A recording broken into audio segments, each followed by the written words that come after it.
We're now going to take a look at the last thing in the definition of the limit, f getting closer to a finite value. An example that I'm going to look at here is the function 1 over x. And I'm interested in the limit as x approaches 0 of this function. This is a function you should have seen many times in your life before. This is a function that has two branches. We learned about one-sided limits, and we're going to have to consider them again. We are being asked to talk about x equals 0, and at x equals 0, there's some interesting stuff going on. This is another opportunity to talk about some notation. This is the right-hand limit. So as I walk along the function, as I get closer and closer to 0 from the right side, the function gets larger and not closer to any value. That's really important. As I get closer, the height just keeps going up, up, up, up, up. So it's unboundedly large in the positive sense. A limit will exist if the value of the function gets closer to some number. The limit does not exist because I'm not getting closer to any value.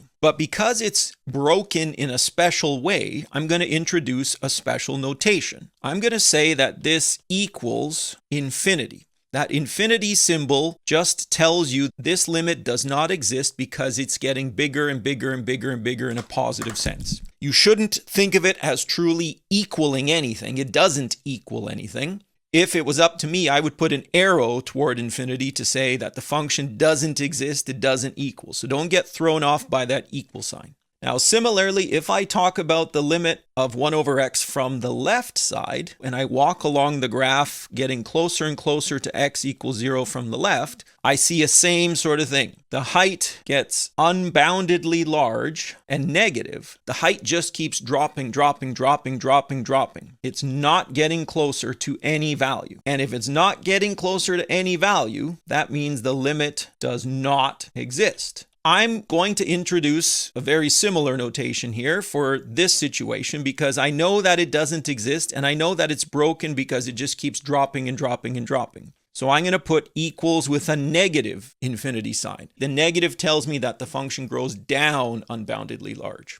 This limit is doubly broken. We would write that this limit does not exist because number one, the sides don't match. And number two, even if they did match, the limit is unbounded. Now, on a similar token, the limit as x approaches 0 of the function 1 over x squared, this function looks like a volcano. Because it's a 1 over x squared, both sides are positive, and as I get closer to 0, both sides go up. So the limit as x approaches 0 from the left of this thing is equal to the limit as x approaches 0 from the right of this thing, and we would write infinity, so don't be fooled into thinking this limit exists. It doesn't. Just because there's an equal sign there doesn't mean these limits exist. This notation is telling you that the limit goes up, up, up, up, and that's how the function is broken. Now, in both of these situations, it looks like you have something that you've seen before, a vertical asymptote at x equals 0. Now, I like to think of a vertical asymptote kind of like a brick wall. In high school or in other places, you may have learned a vertical asymptote is this imaginary line that your function gets closer to but can't touch. Well, when you say stuff like that, now that you know about a limit, you just realize, oh, it's a limit. So what we do is we define a vertical asymptote in terms of limits. So we say that f has a vertical asymptote at x equals a if the limit from one side of the function, if you ever see a positive infinity or a negative infinity, or if the limit from the other side of the function, if you see a positive infinity or a negative infinity.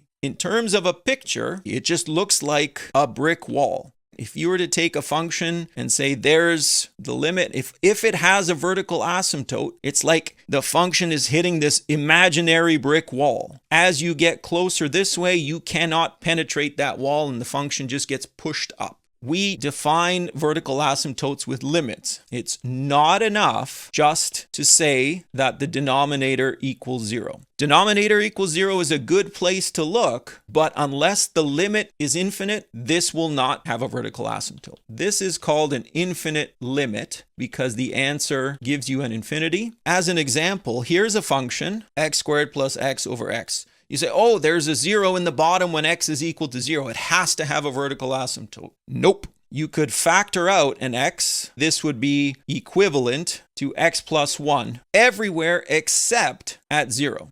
At 0, there would be a hole. If you were to walk closer and closer to 0, the limit as x approaches 0 of this function would not be infinite. In fact, this limit would equal 1. So there would be no vertical asymptote at x equals 0 because nowhere does the limit go to infinity.